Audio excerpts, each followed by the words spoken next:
af hverju telur að Kristrún Frostadóttir sé spenntari fyrir þér heldur en Heiðu Björg? Veit ég ekkert það sko. Við vitum það samt. Við erum karlmenn og þeir sem eru andstæðingar getur verið útlendingar og þá það bara allir útlendingar, skilurðu. Og svo mjög flott komið bara eitthvað transfólk og mér finnst það bara svo sorgleg þróun sem algjör óþarfi. Hvíti kallinn í Bandaríkjunum var brjálaður yfir Black Lives Matter, skilurðu. Og svo funduður einn og einn svartan sem voru sko á móti Black Lives Matter. Þá bara sjáu þið hérna einn svartu sem á móti Black Lives Matter. Það má ekkert segja neitt. Ég bara ósammála. Mér finnst bæði mega segja ýmislegt og mér finnst allir hafa sagt eitthvað. Held ég að ef maður búinn að vera lengi í borgarstjórn og orðin kannski svona samdauna kerfinu, þá örugglega dálítið erfitt að breyta. Nei.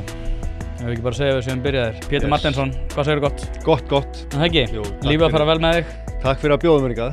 Bara lítið mál. Þetta kósí, þetta svona eins og bara á gamalli skrifstofu á afa sínum. Já, þetta það. Við ætlum samt að reyna að kveikja aðeins undir þér, sko. Því að ég búinn að vera með, sko, það rosalega skrítið núna að við erum að horfa upp á breytt pólitískt landslag, samfylkingin búin að breytast og við ætlum svolítið að einbeita okkur að henni. En þetta svona hvassari slagur heldur en ég bjóst við. Það allt í einu verið að grafa upp rosalega upplýsingar þig. Það hefði hent betur í svona, hvað ég að segja, svona í lok apríl ger ég ráð fyrir ef að einhverjir svona hægri menn hefur verið að grafa þetta upp. En núna verið svolítið að fjalla þín mál strax, þannig að ég gerir ráð fyrir því að það sé núna í blæ þessar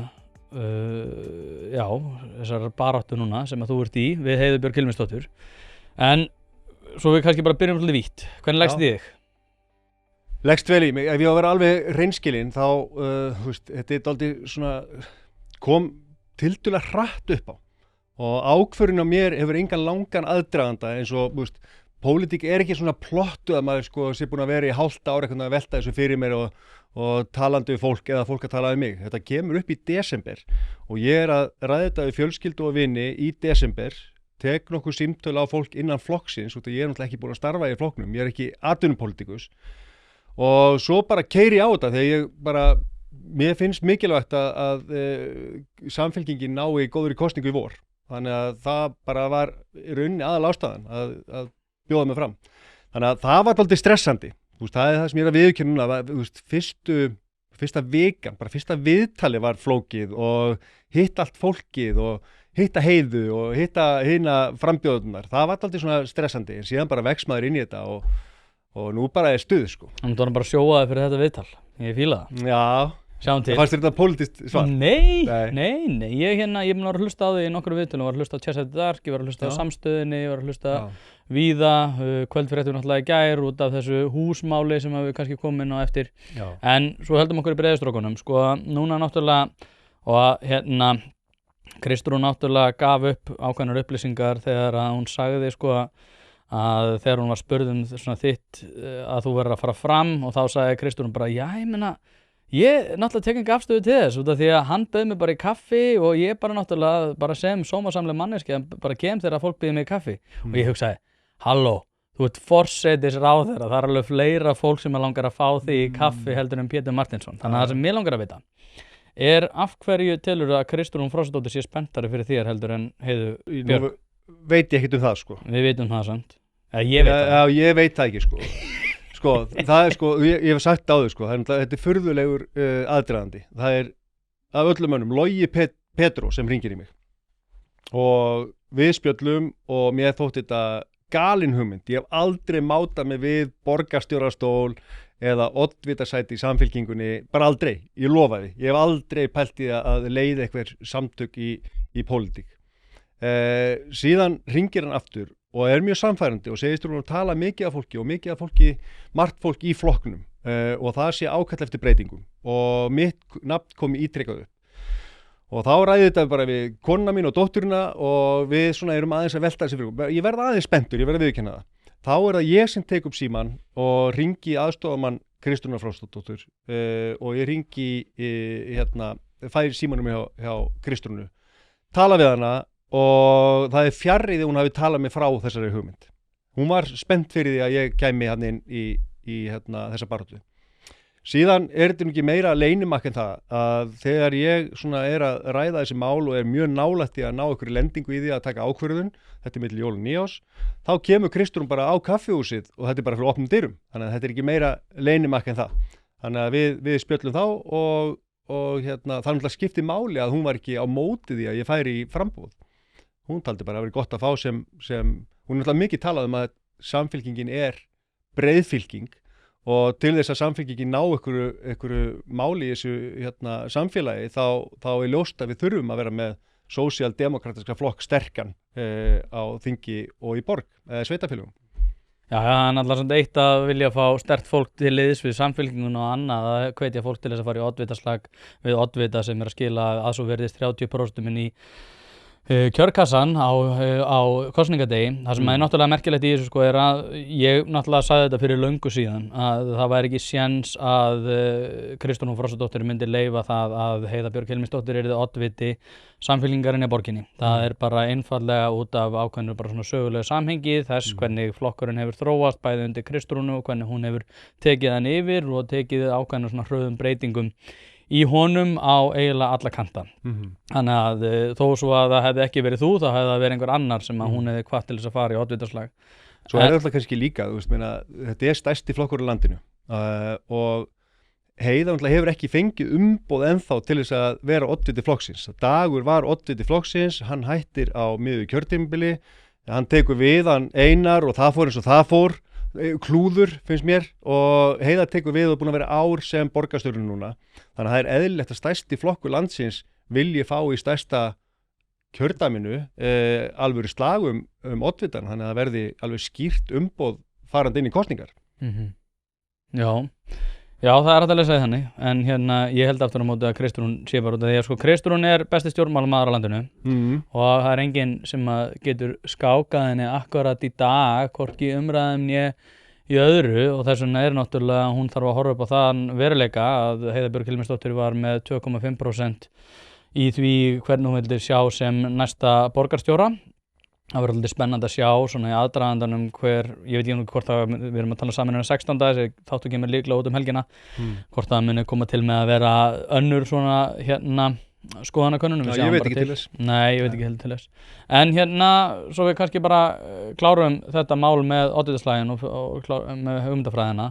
Hvað út af því að það var einn sem að ég fekk fullt af spurningum fyrir þig, en það var... Já, fékkstu spurningar fyrir þáttinn? Já, okay, flott. Og það var einn sem að vildi fá að vita út af því að þegar þú mætir í viðtöl þá ert alltaf að tala um það hvað samfylkingin að gera gott, hvað Heiða Björg Hilmisdóttir ekki búin að gera neitt slæmt og þetta sé ekkert henni að kenna og það ekkert sem við hana athuga. En af hverju þá ertu að fara í þennan oddvitaslag ef að bæði samfylkingin hefur skilað þessu góðu verki, Heiða Björg Hilmisdóttir hefur skilað þessu góðu verki og þú ert svona heilt yfir ánæður? Hvað er það svona sem að þú vilt sjá sem að Heiða Björg Hilmisdóttir vill ekki sjá? Já, akkurat. Ég kannski annarkvort ekki verið nógu skýr eða ég hef misskilist að ég hef sagt að stefna samfylkingarna, þessi sósíaldemókratiska jafnaða stefna bara rétt fyrir Reykjavík og bara rétt fyrir Ísland. Ég held við séum öll þar að við viljum hafa eins mikil jöfnuð og mögulegt er. Það eru bestu samfélög sem bara hafa verið búin til. Alla borgir sem við viljum einhvern veginn bera okkur saman við, hvort það Stokkólm eða Oslo eða Kaupmannahöfn eða hvað sem það er. Þetta eru sósíaldemókratiska borgir sem passa upp á sína yngstu bræður og systur og þannig samfélag held ég við viljum. Mér finnst stefnan sem, ef maður hafi í huga þegar R-listinn kemur fyrir 30 árum síðan, þá verður smá umbreyting á borginni. Það verður miklu meiri þjónustudrifið, borgin verður miklu meiri þjónustudrifin og borgin hefur orðið betri og skemmtilegri og fjölbreyttari með hverju árinu og þannig að það er grunnstefna. Við hefum getað að fara eitthvað aðra átt, en þetta er stefna jafnaðarmennskunnar og með góða sýn á hvernig borg á að þróast. Hins vegar hefur mér fundist á síðustu, kannski bara öllu þessu kjörtímabili verið aðeins farið út af leið. Mér finnst eins og samfylkingin hafi farið aðeins út af sporinu. Þannig að, og það sýnir í borgar. Já, í borgarnu og já, í sveitafélaginu, í Reykjavík. Það maður sér þetta á svona, Reykvíkinga ber ekki traust til borgarstjórnar og það er náttúrulega, minni hlutin líka hefur fullt að segja um það. 80% aðspurða séðast ekki bera traust til borgarstjórnar. það ógeðslega mikið og 9% bera traust til borgarstjórnar. Þetta sko að öllum stofnunum samfélagsins þá ber fólk minnst traust til borgarstjórnar. Það meira trú á bankakerfinu og þetta alvarlegt. Á sama tíma finnst mér borgin frekar góð. Hún örugg og hún skemmtileg og fjölbreyttari heldur hún hefur verið. Það sko frábært menningarlíf og ég held að fólki líði vel í hverfunum sínum en auðvitað fullt að. Þú veist, mér hefur ekki fundist borgarstjórn og þau sem hafa verið í forgrunni fyrir borgarstjórn almennilega svara fyrir sko þegar fólk að kvarta undan leikskólamálum, hvort sem það leikskólakennarar eða foreldrar. Mér finnst ekki þessu vera mætt eða þegar verið að kvarta undan bílastæðum eða traffík eða eitthvað svona, þessi bara helstu atriði. Mér finnst þessu aldrei vera mætt, mér finnst ekki vera að hlusta á það fólk. Þannig að ég held að upplifun sé dálítið að það eru teknar eitthvað ákvarðan í Ráðhúsinu og Borgartúninu en ekki út í hverfunum eða ekki að fólkinu sem að upplifa vandamálin. Þannig að það komið eitthvað svona smá gjá á milli íbúa og borgarstjórnar og það sýnir sig bara í þessum tölum. Hlaðvarp í samstarfi við heitirpottar.is, hvort sem þið vantar saltvatnspott, hitaveitupott, kaldan pott, sánuklefa eða hvað eina í heita pottinn, þá ferð þú inn á heitirpottar.is og lætur græja þig. Þjónusta og uppsetningum all land og nú jafnvel hægt að fá sér smíðaðan sánuklefa, þar sem að þú færð sánuna nákvæmlega eins og þú vilt hafa hana. Það ekki hægt að setja verðmið á heilsuna eða samverustund með fjölskyldunni og því mikilvægt að huga að báðu og það nákvæmlega það sem að heitirpottar.is auðvelda þér að gera. Hvort sem þú ert að endurnýja gamla pottinn eða gera þetta frá grunni, þá getur þú sendt skilaboð á netinu eða bara einfaldlega kíkt í verslunina að Fosshálsi 13 en þar opið alla virka daga milli 10 og 17 og á laugardögum milli 10 og 14. Ekki drolla við þetta, þú veist að þið langar í heitan pott og sánu heimtíðin, heitirpottar.is græja þetta fyrir þig. Já, og hvað það þá svona praktískt sem þú vilt sjá að það sé gert? Viltu auka til dæmis einkarekna leikskóla? Sko, í grunninn ég ekki svo upptekinn af rekstrarforminu. Þetta það bara virka og í jafnaðarmennskunni þá þurfum við alltaf að hugsa það að við getum ekki verið með tvöfalt kerfi að þeir sem geta borga fyrir ykkur gæði í samfélaginu komist einhvern veginn fyrr inn eða hafi betri þjónustu heldur en þau sem hafa það ekki og þetta lykilstef. Það eru reknir skólar sem eru ekki af hinu opinbera, það er fullt af leikskólum eða nokkri leikskólar og ég veit ekki betur en að margir þeirra sem bara standa sig mjög vel og það engin ágreiningur það. Það var eitthvað talað fyrirtækjaskóla daginn, hvort að Arion banki eða Alvotech eða eitthvað ætti að stofna leikskóla. Ég dálítið efins þá hugmynd en ef það brúar eitthvað bil þá ég bara praktísk hugsandi og ef þetta bara hjálpar öllum og við getum sett mjög skýra reglur að þetta geti ekki verið bara fyrir eitthvað ákveðið fólk, þá ég alveg opinn fyrir því.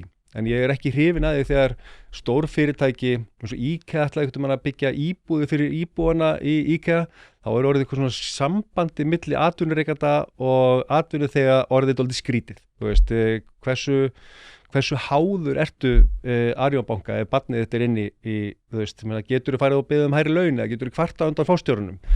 Þetta aðeins, þú veist, svona þetta náttúrulega í sweatshopunum í Asíu, þú veist, það sem fólk ræður ekkert yfir sér, þannig að það alveg, þú veist, það ber að varast svona upplegg en ég alveg opinn fyrir praktísku lausnum, það engin spurning. Nei, þú hérna, þú veist, í Tjessæti Dark að tala um það að þú hefur áhyggjur af svona öfgahægri stefnu sem að væri að spretta upp víðsvegar, sérstaklega þá í Evrópu, þú setur þetta í samhengi við Svíþjóð sem þú þekkir vel og setur þetta í samhengi við Evrópu sem heild og þú hefur áhyggjur af því að þetta muni koma til með að spretta upp hérna, þú talar um unga drengi sem svona ákveðina uppsprettu hóp í þeim efnum. Hver þessu, svona, einhverjir öfgahægri menn hér á Íslandi? Í pólitíkin þar að segja. Já, sko, við náttúrulega kannski alltaf svona sækul eftir og ég held að við að taka það mjög alvarlega. Við lítið samfélag og við þekkjumst mjög vel. Það sem, ég að heyra aðeins svona retorík í fjölmiðlum og podcastum og víðar. Það sem aðeins farið að daðra við þetta og þetta kemur inn í samfélag nánast án þess að maður fatta það menningarstríð í Bandaríkjunum þar sem maður sér bara hvað að gerast þar og það er mjög auðvelt að þetta sé flutt inn. Ég verða viðurkenni, þetta byrjar ofta að herja á unga kallmenn og sem kannski ekki alveg að finna sig eitthvað og ég hef alveg skilning á því akkur þetta hugmyndafræði sem gæti verið alveg spennandi. Þetta svona the strong one, skilur við og ég held að við séum öll gjörn á það að þurfa að tilheyra einhverju. Við tilheyrum, núna tilheyri í Vesturbænum eða maður tilheyri Breiðholtinu í gamla daga og þá meira sér hólórum, þá voru fellarnir andstæðingar og þetta alltaf svona eitthvað smá rígur og núna erum við einhvern veginn að skilgruna okkur, við tilheyrum, við erum kallmenn og þeir sem eru andstæðingar getur verið útlendingar og þá eru það bara allir útlendingar, skilur við, þeir eru andstæðingar okkar og svo mjög flott komið bara eitthvað transfólk og mér finnst það bara svo sorgleg þróun sem algjör óþarfi en maður má ekki vera einhverjum fílabeinsturni og tala niður bara, þú ert rasisti, það hjálpar engum. Ég held að vera jafnvel betra að segja að við erum líklega öll fordómafull. Við erum fordómafull í grunninn, kannski bara náttúrunnar hendi erum við fordómafull, en ef við ákveðum að við ætlum ekki að vera fordómafull, ekkert okkar, þá held ég að við náum jafnvel betur saman. Finnst þér þetta ekki vera neitt vandamál eða ertu ekki træddur? Jú, ég pínu sammálaður þannig að þakka niður umræðu. Náttúrulega ég mikill frjálshyggjumaður og ég vinn mikið með útlendingum og að kenna útlendingum hnefaleika en ég aftur á móti gerir mér grein fyrir því að pólitísk sveifla í Evrópu og Bandaríkjunum ekki komin upp úr neinu. Þetta var náttúrulega það sem ég til hafa skaðað samfélagið stórkostlega var mikill réttrúnaður þar sem að fólk var einhvern veginn kveðið í kútinn fyrir það að vera röngum skoðunum tiltekið mál. Eitthvað sem að þótti vera eðlilegt fyrir 20 árum, þótti algjörlega bara á skjön við þessa framþróun, þessa stanslausu framþróun sem við verðum alltaf að fara að horfa upp á. Ég skil mjög vel að fólk setji ákveðið spurningamerki við þetta. Sérstaklega þegar við horfum upp á versnandi efnahagshorfur og þá mun náttúrulega vera auðveldara fyrir tiltekna hópa sem að ég alveg sammálaður eiga ekki endilega að fara með stjórnartaumana að vaxa fiskur hrygg. En nú myndi einhver aftur á móti benda á til dæmis að þessi ríkisstjórn sem núna, hún að taka harðara útlendingamálum heldur en nokkuð tíma Sjálfstæðisflokkurinn þorði að gera á sínum tíma. Kristrún Frostadóttir kemur fram í viðtali í Heimildinni þar sem hún segir einfaldlega bara ég alveg til í að vinna með Miðflokknum út af því að við höfum mikið samleið í öllu sem að við kemur útlendingamálunum. Jónas Már segist vera aðdáandi Paul Collier og ég gerir ráð fyrir því að hann fari fram í Kópavogi, muni sigra þar. Paul Collier hefur náttúrulega talað um það að einfaldlega þessi svona mannúðarstefna varðar útlendingamál ekki að fara að virka og það náttúrulega eitthvað sem að Mette Frederiksen horfið mikið til. Jóhann Páll Jóhannsson líka aðdáandi Paul Collier og samfylkingin sem þú ert að stíga inn í allt öðruvísi samfylking sem að talaði svolítið, ég ætla ekki að segja eins og þú varst að gera núna en allavega í svona ákveðinni áttu meira samleið með þessum málflutningi. Þannig að ég að velta líka fyrir mér út af því að þetta hljómaði pínu eins og samfylkingin 2021. Kristrún augljóslega búin að breyta til. Þannig að ég að velta fyrir mér að þessi hugðarefni sem þú ert að tala samfylkingin sem þú ert að stíga inn í kannski ekki endilega, svo að nota það orð, woke megin í þeirri umræðu. Samfylkingin má taka stórkostlegum breytingum. Þannig að til dæmis afstaða þín til þess að Kristrún Frostadóttir segist geta átt samleið með Miðflokknum í útlendingamálum. Hvað finnst þér um það? Nei, mér finnst það í rauninni hið besta mál ef hún gæti átt samleið með Miðflokknum, en það þýðir að það þarf að vera samleið. Það þýðir að Miðflokkurinn þarf kannski aðeins að hugsa að breyta sinni skoðun. Mér finnst, ég skil hvað hún að gera og mér finnst eðlilegt. Ég myndi alltaf segja, ég geti átt samleið með hverjum sem ef við hugsum þetta aðeins upp á nýtt. Hún ekki að segja, ég sammálað Miðflokknum, hún ekki að segja það. Þú veist, breyting í útlendingamálum.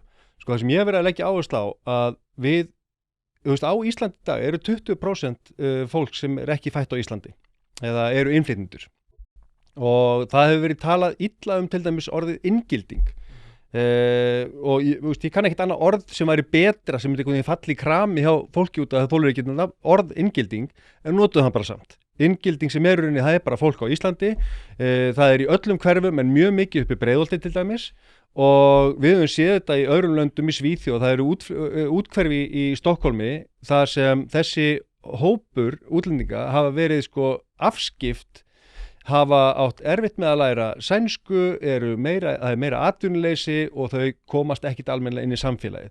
Það býr til vandamál. Núna eru við dálítið ný í þessu, þetta fólk er komið og eru bara mjög mikilvæg fyrir okkar samfélag, engin spurning, og þegar börn eru ræða börn, þá þurfum við að passa upp á þau. Við verðum að hjálpa þeim inn í íþróttafélögin og tómstundunar eða skátana eða hvað sem þetta er, þar sem þau komast best inn í samfélagið. Það er lykilatriði. Eða í boxi hjá þér. Ég er hjartanlega sammála þessu. Þau eru hérna og við verðum að passa okkur hvernig við tölum. Útlendingar, þetta er bara krakkar sem eru á Íslandi og við erum að reyna að gera eins gott og mögulegt er fyrir þau.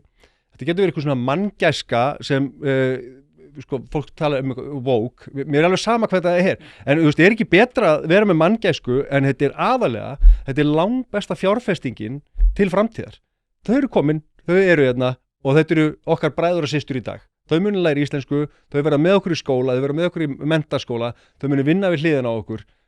Við erum öll að sama, við viljum öll gott samfélag, en við verðum að passa okkur hvernig við tölum og það skiptir máli hvort þetta sé Kristrún Frostadóttir sem tala svona, og ég held að trúi enginn að hún sé með bad intentions í þessu, eða hvort það sé eitthvað sem hefur talað á öðrum nótum og til öðrum flokkum, þá er það með alltaf aðra vikt. Þegar það verður að tala Ísland fyrst og eitthvað svona, Þú ert ekki þar?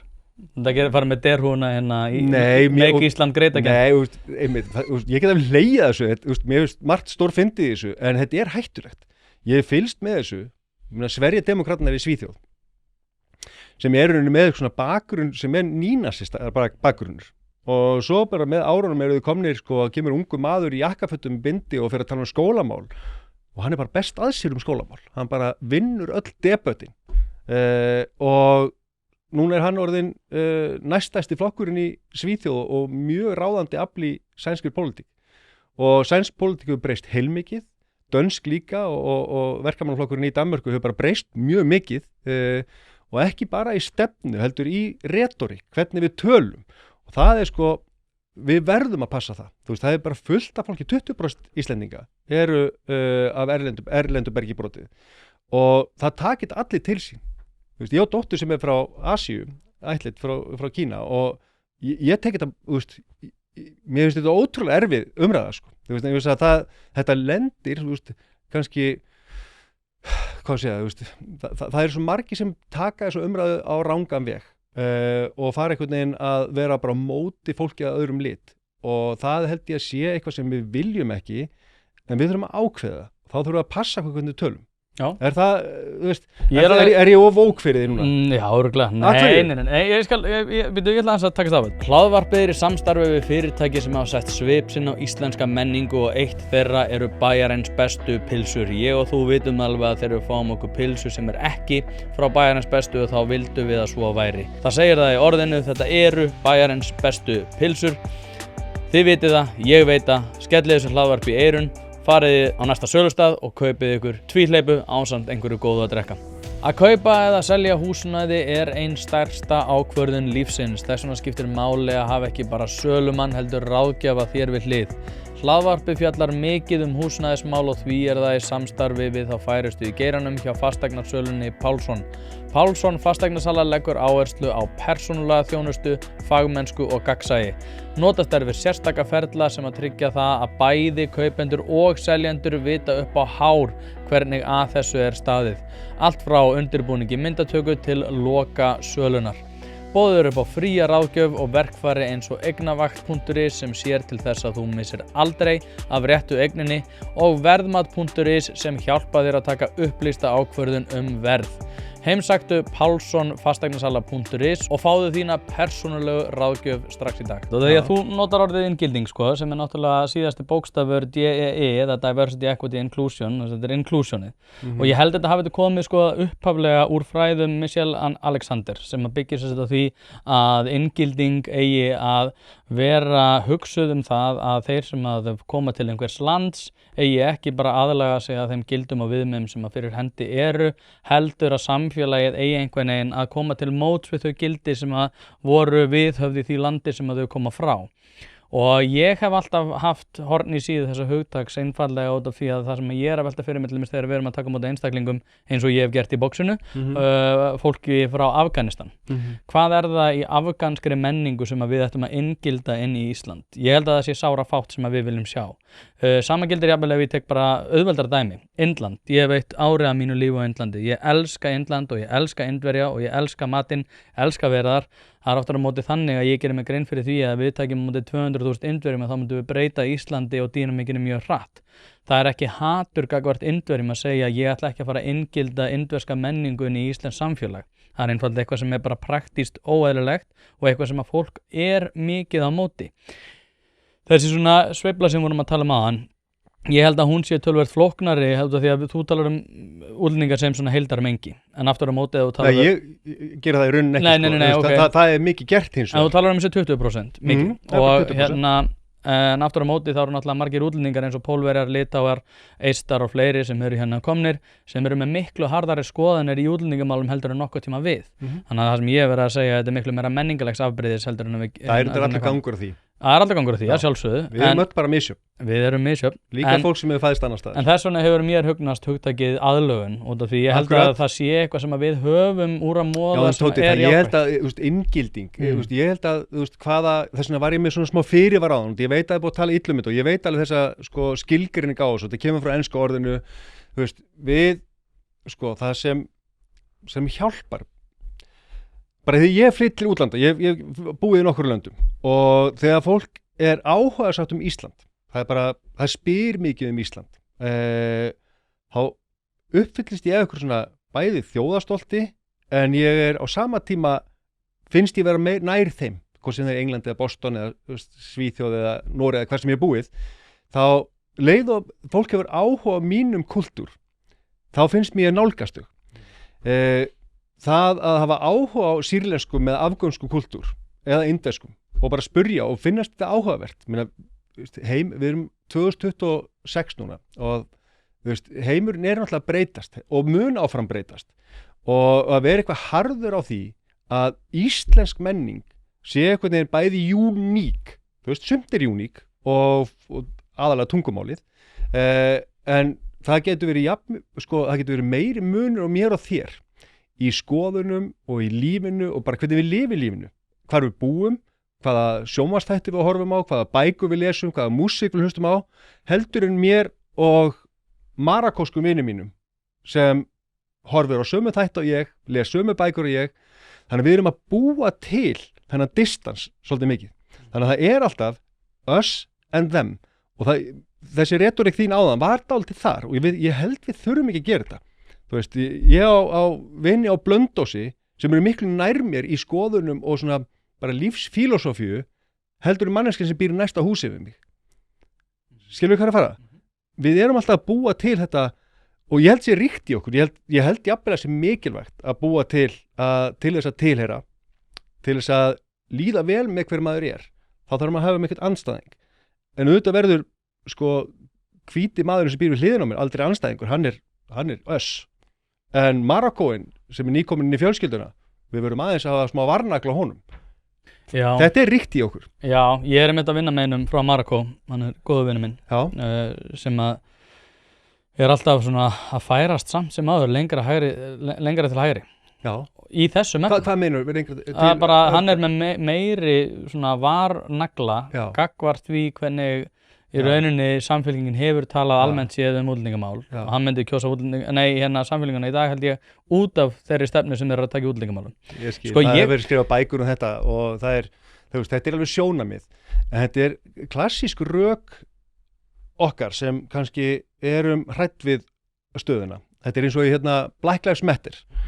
og þú veist, hvíti kallinn í Bandaríkjunum var brjálaður yfir Black Lives Matter, skilurðu, og svo funduður einn og einn svartans sem voru sko á móti Black Lives Matter. Þá bara sjáu þið hérna er einn svartu sem á móti Black Lives Matter, skilurðu. Já, það aðeins sömu, ég þekki einn Marakoa, sem bara að færast lengur. Þetta er mjög vinstri sinnaður Marakoa sem ég bara að vinna með. Hann bara, eins og segi, ég var bara að nefnda hann út af því þú nefndi Marakoa sérstaklega. En ég held að þetta sé, sko, þegar við brjótum þetta niður þá mjög töluvert auðveldar að sjá til dæmis að viðhorf til kvenna frá Afganistan eitthvað sem við viljum ekki inngilda hér.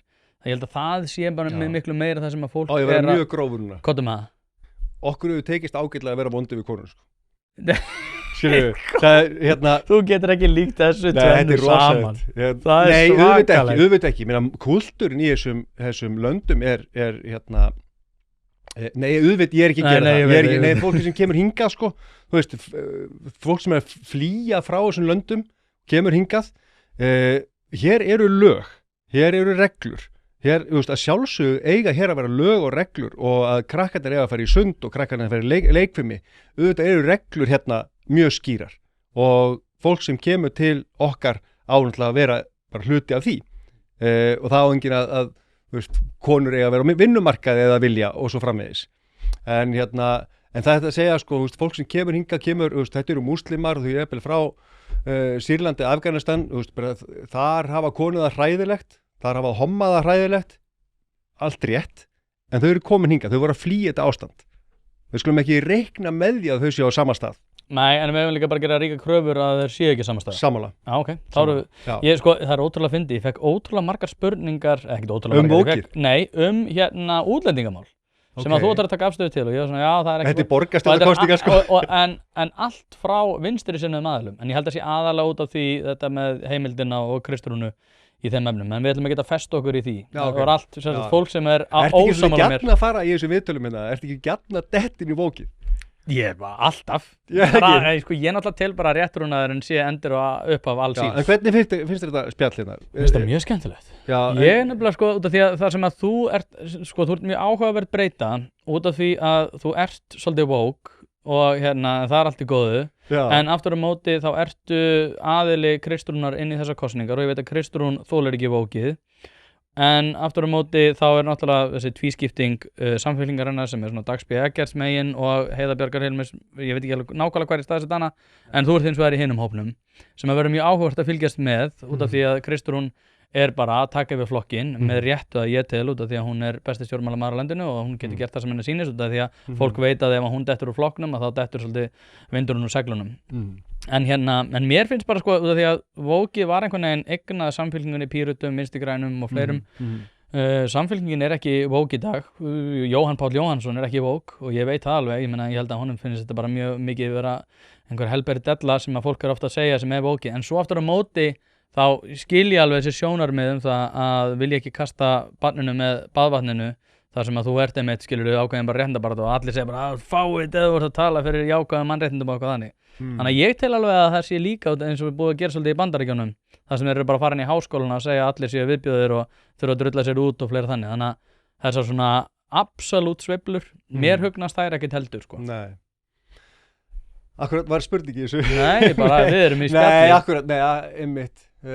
Ég bara ennþá, ég er ekki alveg vissum þessar fylkingar í samfylkingunni. Þú segir Dags B. Eggertssonar og Kristrúnar og ég sé þá Kristrúnar megin frekar en Dags megin. Ef það er, ég get ekki skrifað undir það sjálfur. Ég skal gera það fyrir þig bara. Nei, mér sjálfur get ekki alveg skrifað undir það að sko minna, ég er nú meðal annars að fara inn í þetta, sko, Dagur byrjaði okkur vegferð með borgina fyrir 12 ára síðan sem ég er í stórum dráttum fylgjandi og talandi um vókið, það er áhugavert að þetta einhvern veginn, þú veist, vókið og hvað myndir kalla andstæðinu við vók? Er það bara fjárhægri? Bara sjálfstæða hugsun held ég. Nei, come on. Í alvörinni? Nei, út af því að sko, út af því vókið hefur byggst á svona múgæsing. Ég var að tala um þetta við Helga Hrafn áðan. Já, ok, ég meina, þú veist, ef sko andstæðan við vókið væri þá mögulega fjárhærið. Nei. Það er alveg hægt að vera, það er sko þá verður að skilgreina woke fyrst. Já, byrju, út af því að sko, wokeið aðalega óbilgirni gagnvart skoðunum sem að þú ert ekki á. Það bara að vilja í rauninni nýta múgæsing til þess að kveða í kútinn hverskins sjálfstæðu hugsun í flestum tilfellum en einhvers konar andstæð rök sem eru gegn þínu máli. Það líka þetta hægra megin. Ég hef talað þetta mikið við Jakob Bjarnar sem hefur einmitt bent á það að það ótrúlega mikil óbilgirni til dæmis eins og í Bandaríkjunum gagnvart andstöðum sjónarmiðum á hægri kantinu. Er þetta bara í Bandaríkjunum? Þú veist, það þetta freedom of speech sko. Það líka woke. En það woke, skilur. Það hægri wokeið? Já, nákvæmlega. Okay. Það til hægri woke. Okay. Þannig að þú skilgreinir wokeið sem bara vakniði, þú veist, það gamla skilgreiningin. Já, veru vakandi. Úr baráttu þeldi okkar það að vera vakandi fyrir hverskins óréttlæti og andstöðu gegn einhvers konar baráttu, já. Akkurat. En nú það þannig að þetta snýr að múæsingi gegn einhverju sem með sérstaka skoðun. Já, þetta er rauninni einhvers konar tangarhald á réttindabaráttu þar sem að stjórnlynt fólk raðar sér upp sem ákveðin forsvarsaðili fyrir þenn málstað og þá ertu komið með fólk sem að vill rosalega mikið hafa rétt fyrir sér tilbúið til þess að ýta öllum öðrum sjónarmiðum út af borðinu og í rauninni svona fara í ákveðna nornaveiðar gagnvart því með því að nota skömm og reyna að hafa fólk af atvinnu og fleira með því að ég pælt mjög mikið í því. Ég veit það, ég hef alveg hlustað á þáttiðin sko, ég hef alveg heyrti og þú ert mjög vel að þér í þessu en ég hef ekki alveg alltaf verið sammála sko grunnprinsipum. Þú verður að vera sammála. Nei, þú veist bara grunnþesan, þú fer af stað hef ég ekki alltaf verið sammála en svo erum við ógeðslega flinkur að tala út frá kannski röngum forsendum skilurðu, það kallar mig Goebbels Goebbels. Nei, sko, það það megi ekkert lengur, það var nú klassísk sko, woke leifir ekkert lengur, það bara allir ráðast á eitthvað. Ef ykkur segir út af þessu, mér hefur ekki fundist vera svona cancelkultúr bara í svona opinberu umræðu, auðvitað hefur verið eitthvað svona mál þar sem menn var í cancel en sko í opinberu umræðu, það má ekkert segja neitt. Ég er bara ósammála. Mér finnst bæði mega segja ýmislegt og mér finnst allir hafa sagt eitthvað, skilurðu, en orð og hugmyndir hafa afleiðingar.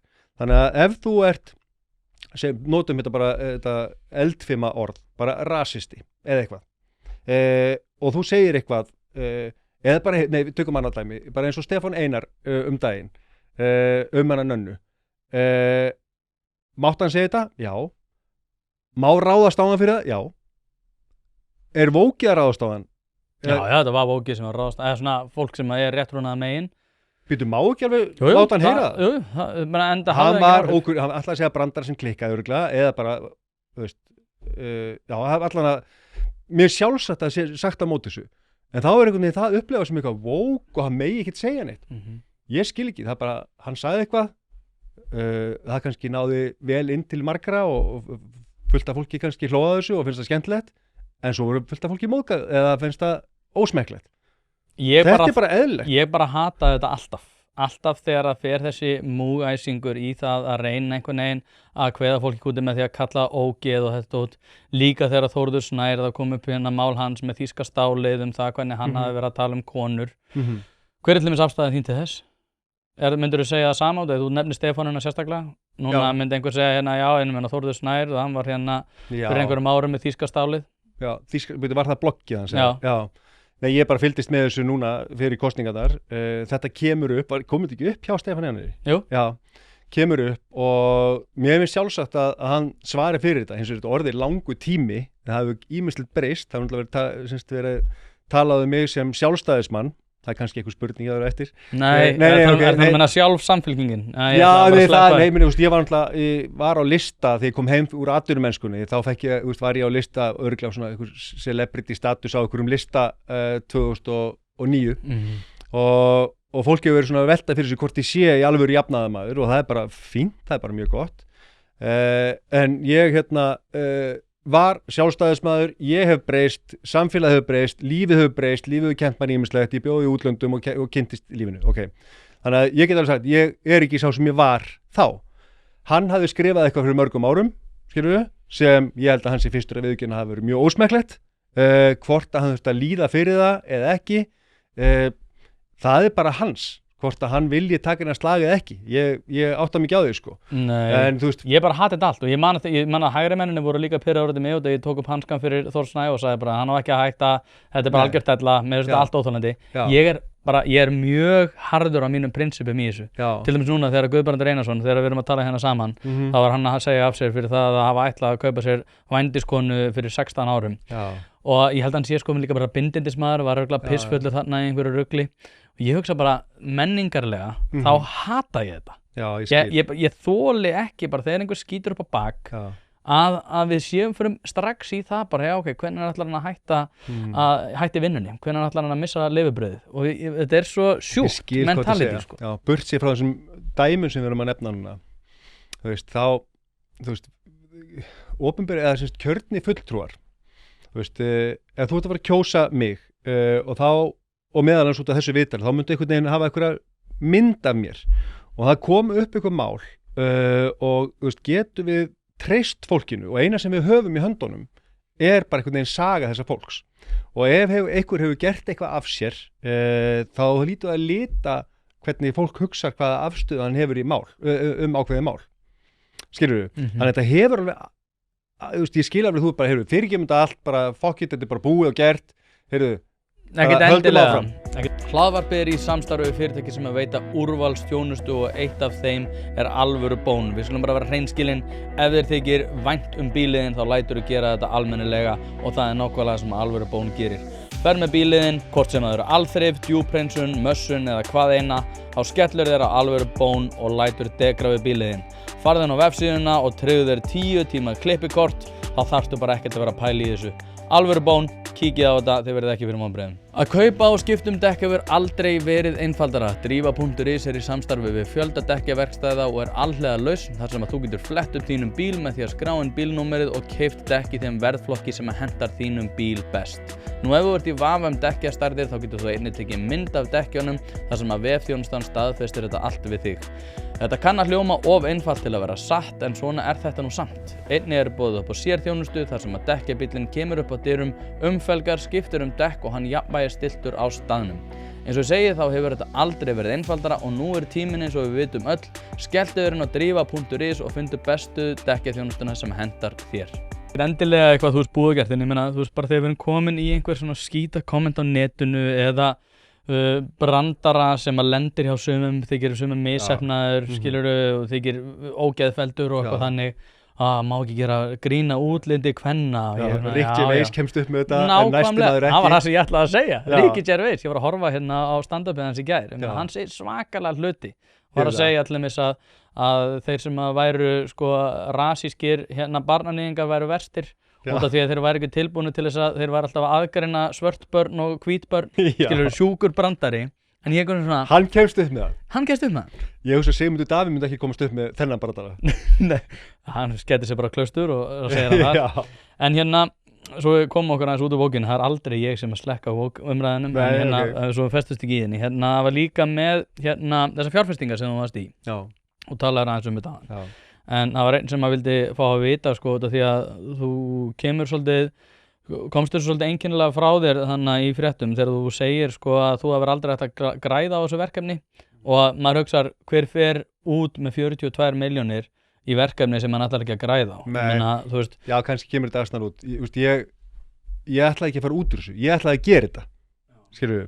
Og þetta er ekki alveg, þetta er ekki alveg rétt að það hafi verið fjárfesting, en auðvitað er þetta fjárfesting í tíma og vinnu. En við vinnum hugmyndasamkeppni 2018 og getum valið okkur bara lóð innan borgarmarkarna. Þetta voru 7 eða 8 lóðir sem við getum valið. Og við veljum okkur í nýja Skerjafirði út af það var komið lengst í skipulaginu. Mjög skemmtilegt skipulag og þar fáum við lóð.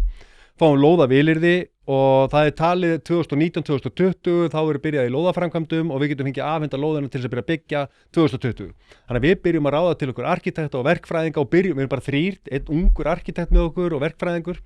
Og við erum bara 3 og stofnum félagi kringu þetta sem vinnur þetta alveg á fullu. Bara ferðalega til útlanda, kíkja á byggingarefni og rosa metnaður. Hús fyrir ungt fólk og fyrstu kaupendur. Þannig að það er ekki sko, meiri átt að fjárfesting í byrjun en þetta er fjárfesting í tíma og svona hugmyndavinnu.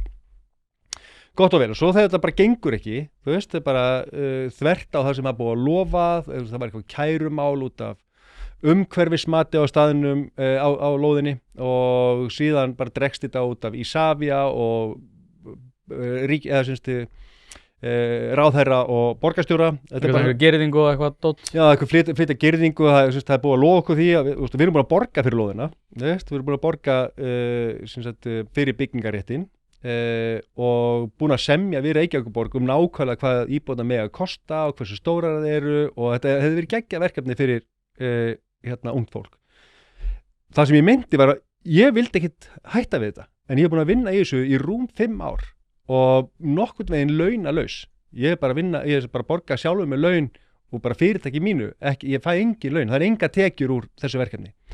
Þannig að þegar við bara getum ekki lengur gert það og það kemur inn þolinmótt fé og þeir takit yfir, alveg nákvæmlega sami samningur við Reykjavíkurborg og það er sami lögaðili, þetta er bara nákvæmlega sama verkefni, þá bara þetta er svona cut your losses, þannig ég bara fer út úr þessu og þeir munu halda áfram með verkefnið þegar þetta verður. Það voru ekki losses, þú komst ágætlega undan þessu. Já, en þú veist það er basically samt, við horfum á þetta er náttúrulega há uppað, 69 milljónir er há uppað í öllum skilningi fyrir mannesku, en þetta er fyrir vinnu og útlæðan kostnað í rúm 5 ár, skilurðu, með skrifstofu og ferðalög og allt þetta, þannig að það er raunin að vera að borga það tilbaka. Þannig ég mér finnst þetta óskup einfalt, þú veist, bara ég fekk tilbaka það sem ég var basically búin að leggja út í tíma og vinnu og mér finnst ekkit þetta mál. En ég skil alveg þess að þetta tortryggir þetta og þetta gæti verið lítið flókið í svona útskýringu, en þetta er bara málið. Ég vinn í 5 ár, sel minn hlut, fær 69 milljónir og málið dautt. En hvað veist að þetta komi upp á svona sérkennilegum tíma? Nei, það er kannski viðbúið, ég er náttúrulega bara, þú veist. Er það?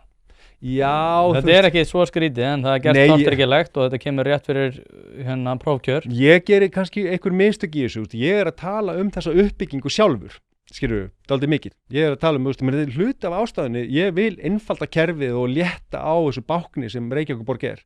Og ég lendi bara aðeins í kerfinu og mér finnst mér ekki alveg sagt sannleikur eða svona væntingastjórnin var alltaf þetta er að fara að gerast af hálfu kerfisins þá. Já.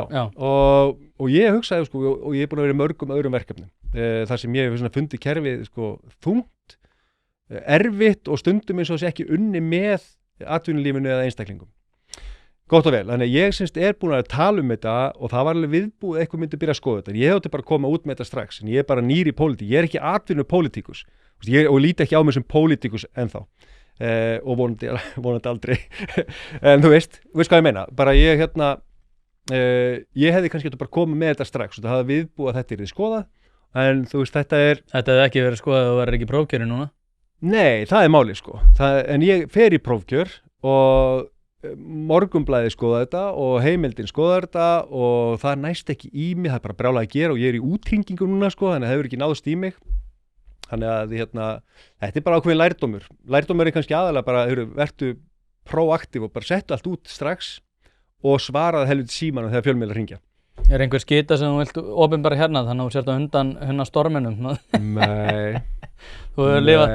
Ég var svona að hugsa út af því að við vorum að tala um þetta bókaðan og dót út af því að þetta er sérstakt út af því að einhverju leyti þá er líka áhugaverðasta fólkið sem allavega ég hitti er einmitt sem að hefur reynt á hluti, hafi kannski aðeins klikkað, fara aðeins út á spórunni aðeins klikkað og er með sína allt í Excel-skjalinu. Það er leiðilegasta fólk sem ég hitti. Já, ég hef nú kannski ekki lent hinum með það en það hefur náttúrulega gengið á ýmsum þegar ég kem heim úr atvinnumennsku þá fer ég í nám og alveg bara svona hefðbundið nám, MBA í HR, bara frábært og geggjað fyrir mig á þeim tíma, það hef ekki verið í skóla í mjög langa tíma og síðan fer ég með félagi mínum Kitta Will og Degi Sigin handboltamanni, þá fyrir við að vinna einhverju hugmynd sem endar á að vera kekshostel og þá bara maður að vinna, þetta er fljótlega eftir hrun, mjög lítið fjármagn í umferð og við förum í einhverja umhverfisvænasta verkefni sem til er, þannig að við endurnýttum allt út af við áttum ykkar pening, þannig við þurftum basically að við tókum IKEA katalógin við þurfum 50 vaska, 50 klósett og eitthvað og svona mörg skrippborð og svona mörg stóla tókum IKEA og sögum við þurfum að vera 40% ódýrari en IKEA þannig að enda við bara náðum eitthvað gamalt drasl og fórum með þessi til Bandaríkjanna og náðum í bara eitthvað gáma, eitthvað gömlu drasli og byggum til keks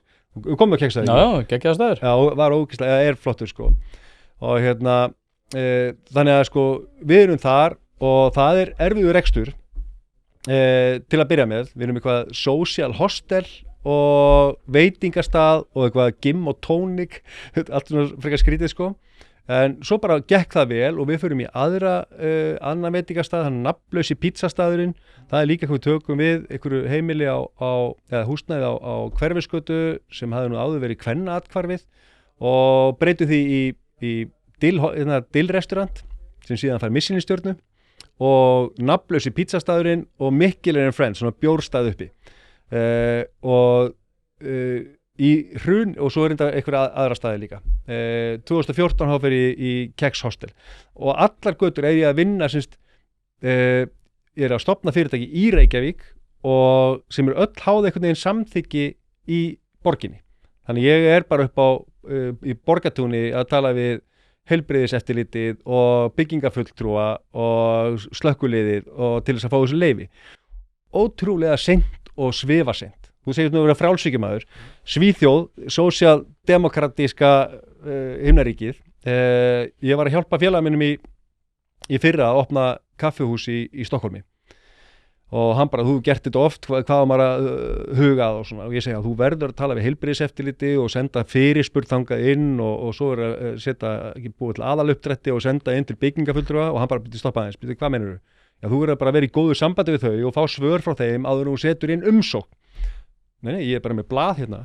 Ef ég uppfylli þessi skilyrði, þá bara opna ég. Ég þarf ekki að spyrja neitt um það. Svo koma þeir í úttekt og ef ég uppfylli öll þessi atriði, þá bara go, ekkert mál.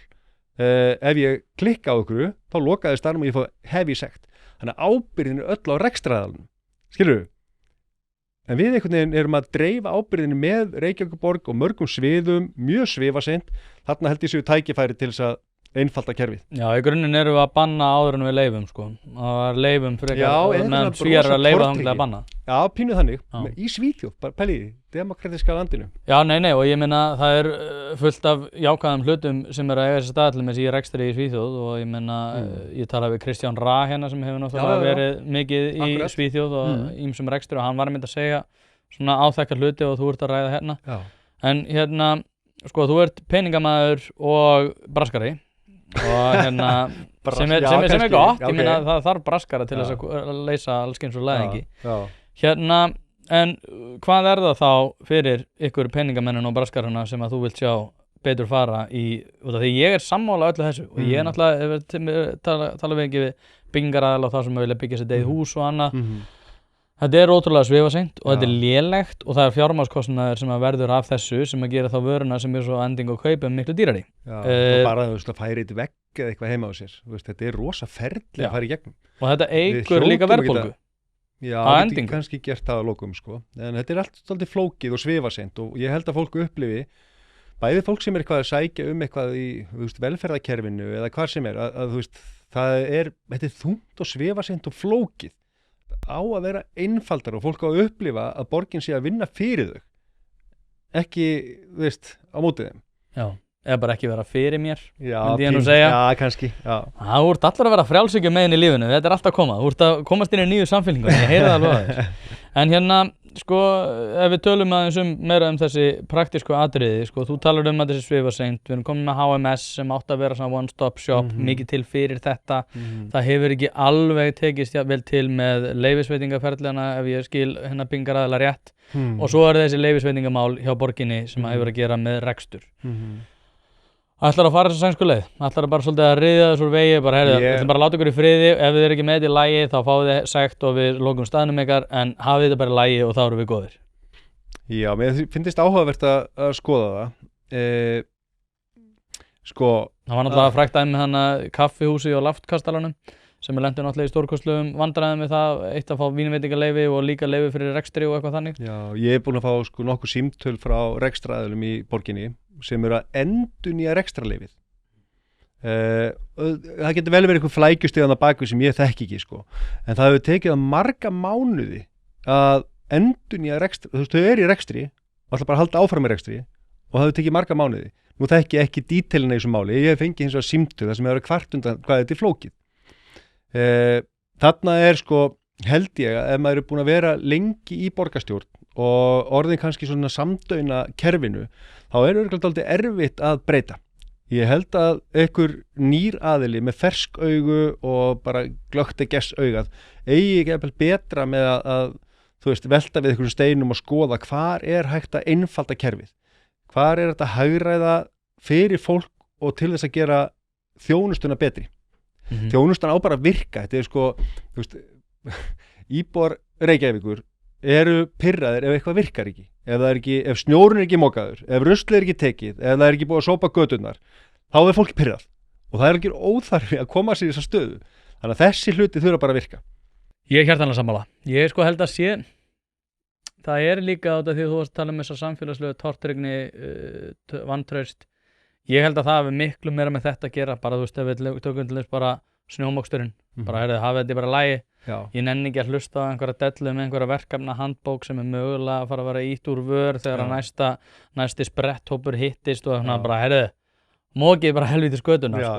Þetta svolítið það, sko. Ég held að ég held að það, sko, þú gætir alveg, það verður náttúrulega bara áhugavert, sko, þú verður náttúrulega borgarstjóraefni eftir 7 daga, eftir rétt rúma viku. Já, 8 daga. Og ég gerir ráð fyrir því að þú munir vinna það út af því að þú hefur blessun Kristrúnar. En svona, en út af svona þínum hugleiðingum feril, þú talar að þú vildir ekki endilega vera svona þessi atvinnupólitíkus. Hvað sérðu fyrir þér að þú viljir gera þetta lengi? Ég sé ekkert fyrir mér að vilja gera þetta mjög lengi. Þú veist, það eru nokkur atriði sem ég vil ná í gegn.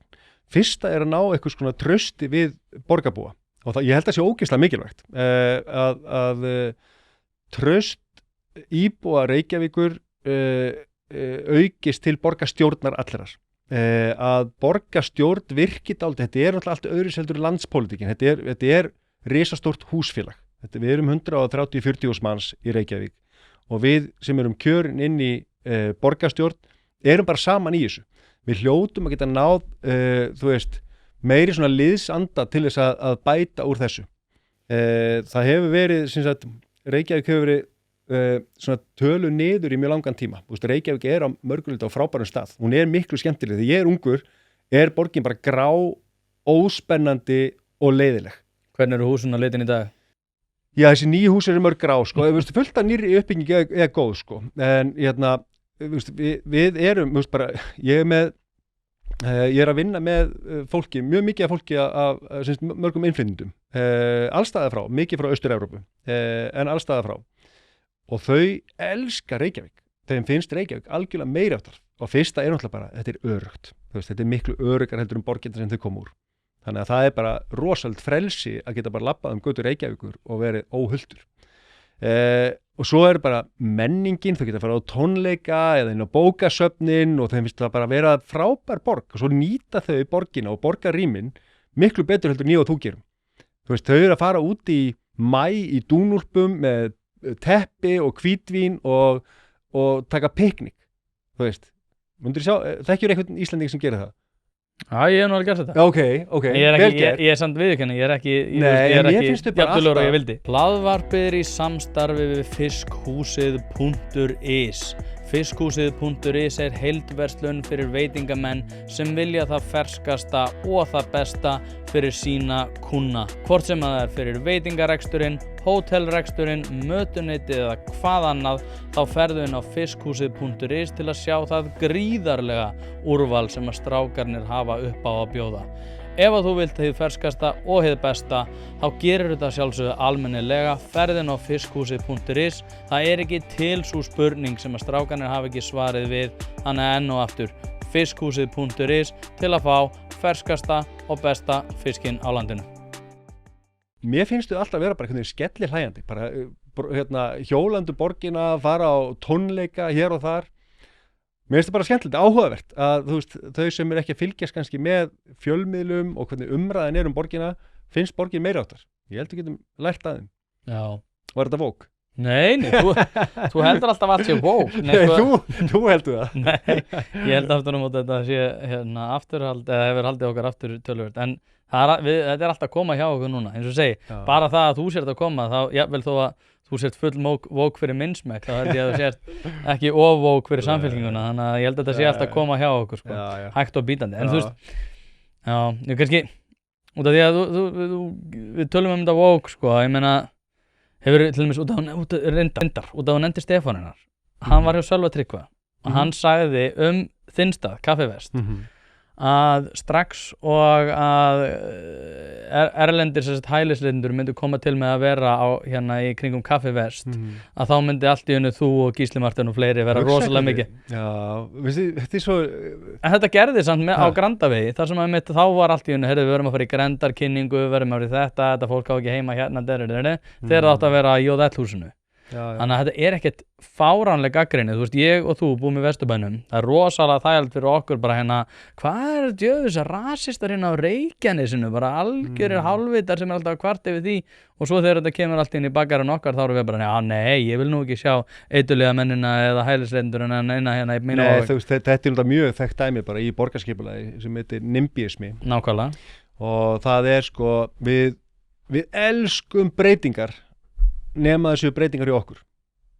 Þú veist, það bara staðreynd og skiljanlegt og við verðum bara virðingu fyrir því. Og þegar það á að gera eitthvað smáhýsi fyrir heimilislaust fólk sem við viljum öll, en það vill enginn að í bakgarðinu. Þegar það eru, núna þekki einu verkefni það sem eru sko að vera að byggja eða kaupa hús og fyrir fyrirvændi fanga, eða fanga sem að ljúka afplánum, þá vilja íbúar ekki það. Og þetta hræðsla og ýmislegt. En Stefán Einar með þetta með að ef það kemur flóttafólk í grendi Kaffivest, fyrsta lagi bara töluvert af flóttafólki í Vesturbænum. Mjög mikið af því. Ég ekki að segja að sé ykkur sko, heilu byggingarnar og þau koma með þessi á Kaffivest. Við höfum verið með fólki í vinnu sem hefur nýkomið til Íslands. Þannig að mér finnst þetta alltaf ósanngjarnt af honum, en kannski fyndið, ég veit það ekki. Þú veist, Kaffivest orðið eitthvað svona, það svona, þú veist, the poster boy fyrir vókið? Já, það ekki? En af hverju? Þú veist að því að þið eru svo vók. Það koma, þið frjálsíkjumennir, mæti þarna örugglega 4-5, okkar bestu kúnnar. Ég ofta á Kaffivest. Ég veit það, okkar bestu kúnnar eru frjálsíkjumenn. Þar eru þeir að fara yfir stöðuna. Eyða peningunum okkar. Eyða peningunum og fara yfir stöðuna sko. Þarna heldur fallegt sko á Kaffivest. Þetta er bara hverfistaður. Nú Öddi Blöndal að fara að opna hverfistaði í Fossvogi og ég held að flest hverfi eiga að hafa einhvers konar kaffihús eða eitthvað svona samverustæð eða meeting point fyrir fullorðið fólk að fá sér bjór eða kaffi eða kakó eða hvað þau gera. Það sko Öddi Blöndal mögum finna þetta líka, það verður eitthvað svona, nú er þetta ríka fólki alltaf mætt þangað, eitthvað, ég veit það ekki, þannig að sko, en er þetta ekki bara þið besta mál? En við Vesturbæingar náttúrulega erum betri en annað fólk og þú veist það alveg. Ég er búin að rembast við að fá að vera Vesturbæingur. Þú ert það náttúrulega ekki, reyndar. Nei, ég fór í KR, spilaði 2 ár í KR og tók bikarinn með KR. Hélt ég fengi nú að verða Vesturbæingur þá. Dóttir mín er búin að fara í Melaskóla, eða Hagaborg, Melaskóla og Hagaskóla og þá hélt ég nú að yrði Vesturbæingur. Nei, það sér mig enginn sem Vesturbæing. Ég þurfti að opna kaffihús, hélt ég myndi verða Vesturbæingur þá. Nei, ég er ennþá bara breiðeltingur sko, stoltur breiðeltingur. Já, það var einhver hérna sem að vildi fá að vita, hann spurði mig spurninguna hérna, hvenær verða Framarar Íslandsmeistarar? Já. Af hverju að spyrja þig að því? Varst ég fram með það? Ég var fram, í alla æskuna sko. Já.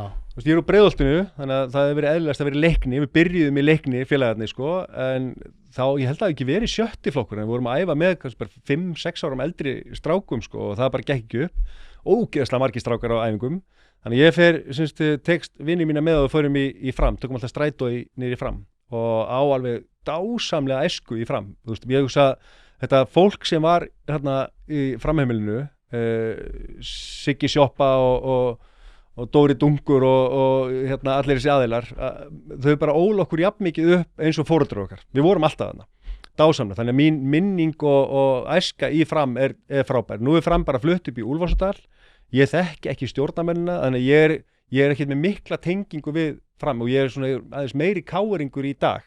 Að sjálfsögðu. Já. En hvenær verða Íslandsmeistara? Ég ekki hugmynd sko. Það er einhverja spurningar hérna sem að einn sem vildi spyrja út af því að Þú talar hérna, var ekki að Þorsteini Vaff sem þú talar að hérna þú værir að flesti karlmenn ættu erfitt með að kalla sig feminista. Ertu feminist í dag?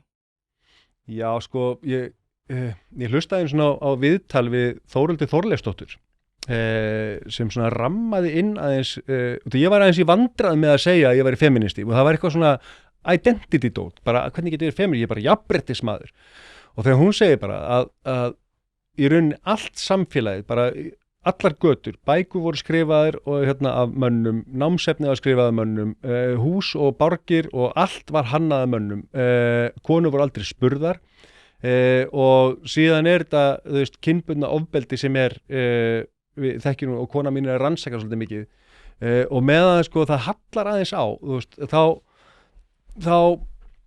þá vil ég vera og feministi. Og það ekki tísku, þetta nú aftur kannski eitthvað vógdæmi, mér bara alveg sama. Nú viltu svona ekki standa í vegi fyrir því að konur og þið finnst það rétt að konur ættu að ná árangri, það? Sko, þetta aðeins sko, þetta eins og þú veist að þjófstarta í sundi eða eitthvað, að kallarnar eru komnir út í miðja laug og við erum að flauta konurnar af stað núna og þannig að sko þangað til að næst einhvern veginn sko meira jafnrétti, þegar við sjáum núna alltaf að það eru sko, þú veist, biskupinn er kona og forsætisráðherra er kona, borgarstjórinn er kona og lögreglustjórinn var kona, þannig að konur eru komin mjög mikið í ráðandi stöðu og það er mjög mikið að þakka Vigdísi Finnbogadóttur, það breytt alveg sín kvenna á hvað þær gætu mögulega gert og kvennalistinn á sínum tíma, alveg stórkostlegt hvað þau gerðu og enda erum við komin langt á undan flestum löndum í jafnrétti og það er út af feminisma en svo á einhverjum tíma mun pendullin fara fram úr sér sko og vonandi á einhverjum tímapunkti þarf enga feminista en við erum ekki komið þangað. Ok, þá get ég velt í fyrir mér og ég var ekki með þetta plana svona en þá get ég velt í fyrir mér á hvert þú að standa í vegi fyrir því að kona sé í fyrsta skipti oddviti fyrir samfylkinguna í borginni. Fyrsta skipti, Ingibjörg Sólrún alltaf var? Nú, já. Ég heyrði Heiðu segja þetta á samstöðinu samt. Já, Ingibjörg Sólrún var hún sagði að það væri komið tíma konu. Já, en þetta er auðvitað rétt. Þetta er langur tími kannski, en þú veist, nei, og ég velti þýrun sjálf sem ekkert fyrir mér, sko. Það Þú ekkert verið standið vegi fyrir konu þegar þú ert að fara að gegna henni í oddvitaslag þar sem hún er að skila fyrir sig 30%. Nei, ég sjálf sem ekki. Þetta er líka bara lýðræðisleg kosning og fólk bara getur valið það. Hún verður bara að vera duglegri. Já, nei, þú veist það, ég var að viðurkenna, ég hef bara hugsað ekki út í það og hef ekki hugsað út í það að standa í vegi fyrir konum en sko konur eru núna bara basically í ráðandi stöðum á flestu stöðum í samfélaginu en þá er peningum algjörlega stjórnað af karlmönnum, meira og minna. Ég er bara hjartanlega sammála, það er komið tími fyrir okkar karlmennina. Er ekki komið tíma miðaldra kall? Mér finnst það, persónulega. Hlaðvarpið er í samstarfi við stöndu og mikilvæg fyrirtæki og eitt af því er Poulsen. Poulsen.is til þess að skera hvað eina, hvort sem þú þarft að fara í bílrúðu skipti eða einfallega bílrúðu viðgerð, þá ferðu inn á Poulsen.is.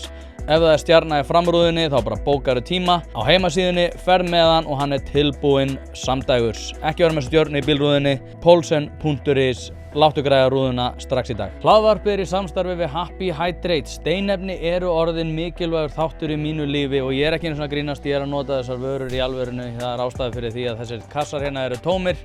Nýjungarnar og framþróunin hjá Happy Hydrate er hreint út sagt frábær. Kreatín er samhliða steinefnunum, eitthvað sem að þeir bjóða upp á og ég nota að staðaldri. Eftir að ég byrjaði að nota þessar frábæru vörur að þá líður mér einfallega betri. Ég kem meiri verk og dagurinn verður betri. Dagskammtur af nauðsynlegu vítamínum, engin gervisykur og þú færð þetta í rauninni hvar sem að þú verslar. Þú verður ekki fyrir vonbrigðum ef þú prófar þetta og ég mæli með að þú gerir það strax í dag. Heyrðu, ég ætla eitt bara svona skemmtilegt í lokin. Ég hef gleymt því rosalega mikið að gera þetta en ég veit að hlustendur hafa mjög gaman að þessu. Ég er að fara að spyrja þig, þú ert að fara í heljarinnar fylleri á Kaffi Vest og þú velur með Hvenær? Á eftir? Já. Þú ert að velja með tveggja einstaklinga sem þú tekur með þér. Ok. Og þú skilur einn eftir heima, hinn fyrir að fara með þér. Tilbúin? Ok. Kristrún eða Dagur? Kristrúnu? Nei, býtum við. Þú ert að velja á milli. Já, vá, þetta er alveg pólitík svona. Nei, þetta er bara alveg random. Býta aðeins, ok, er þetta svona pizza hamburgari spurningar? Já. En sko, þetta er aðeins flókið, sko, ég hef svo oft verið með Degi á Kaffi Vest. Já. Ég hef búin að þekkja Dag bara frá því við vorum litlir, sko. Ég hugsi ég myndi velja Kristrúnu með mér núna, og þess að ég bara þekkja hana nánast ekki neitt. eða þá þetta í því liði. Nei, ég er að djóka þér. Jóhann Páll eða Heiða? Jóhann Páll. Dagbjört Hákonar eða Þórunn Sveinbjargar? Dagbjört.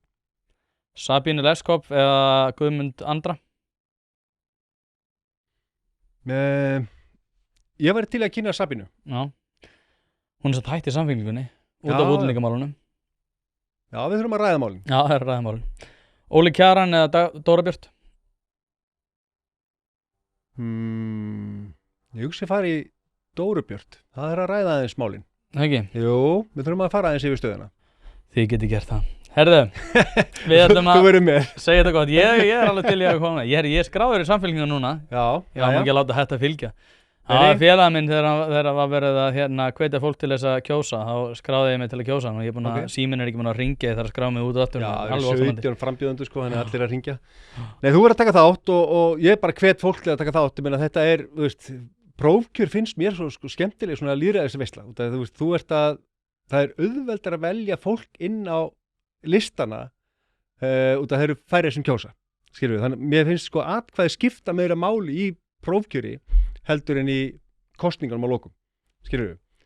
Ég skil ekkert hvernig það make a sense, en ég meina það eru bara færri sem kjósa í prófkjöri heldur en í kosningunum á lokum. Skilur við. Þannig að viktina. Já, viktina á atkvæðinu, þannig að maður upplifar að maður hafi áhrif á listan. Og ég hef tekið þátt í prófkjörum í nokkrum flokkum back in the days og fannst einhvern veginn, nú ætla ég að styðja við þetta fólk, ég vil sjá þetta fólk í framboði á listanum, en ég vil alltaf tapa, mitt fólk hefur aldrei komast inn. Nei, þú ert í rétta leiðin núna með Kristrúnum, þannig að við sjáum þetta hér. Það er þín orð. Pétur Marteinsson, takk aðeinslega fyrir að koma og þangað til næst. Þetta var skemmtilegt. Sömuleiðis.